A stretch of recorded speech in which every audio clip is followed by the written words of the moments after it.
Mapagpalang umaga, tanghali, gabi sa inyo lahat. Dito naman po ang iwagan ng Pangasinan na magbabagi po ng karunungan din po. Sana po ay tumutok kayo dito palagi at magpursige pong mag-alam po ng aking mga binabagi po dito ay subok na po.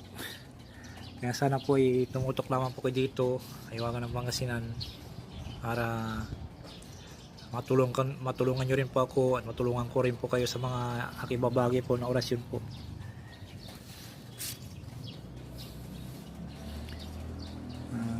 Saan man kayo naroon sa iba't ibang sulok ng mundo, sana po ay palagi po kayo malakas sa araw-araw at palagi ko po kayo dinadalangin sa Diyos na makapangyarihan sa lahat na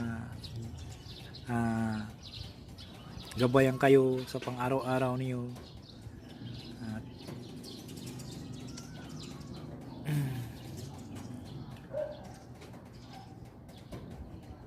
para magpursige po kayong manalangin bago matulog pagkagising po, para yung mga hinihiling nyo po sa Diyos makapangyarihan sa lahat ay pagkakalob sa inyo.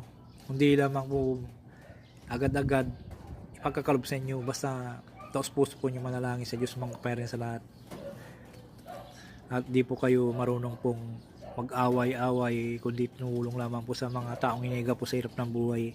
Makakalob po sa inyo ito. Ang isishare ko po sa inyo ay orasyon upang masusmindi ang hawak ng armas ng kalaban.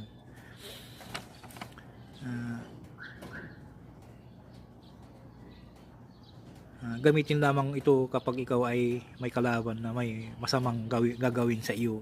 Huwag ipagyabang ang orasyong ito, dahil ang orasyong ito ay nanggaling sa Diyos na makapangyarihan sa lahat. Kaya pakaingatan ang paggamit ito ay sa harapan ng kalaban at titigan sa mata habang inuusal mo ang orasyon to. Titigan lamang po sa mata. Kung halimbawa po yung kalaban po ay karap po ninyo, titigan nyo lamang po sa pagitan ng mata, ng kilay po at mata, gitna po, at usalin nyo po ang orasyon po at ang kanyang armas po. Kung halimbawa po may baril siya, hindi siya puputok, masuspindi po. Magdasal lamang po ng Ama namin. Ang proseso po nito ay bago ko po yung umalis ng bahay, kung halimbawa po ay makalaban po kayo na hindi nyo po inasahan, usalin nyo na po ito bago kayo umalis ng bahay, ay usalin nyo na po ito. Magdasal ng isang Ama namin luwalhati at isunod po yung orasyon po ng 3 beses po, ay po sa dibdib po ninyo o sa ihip po sa tubig.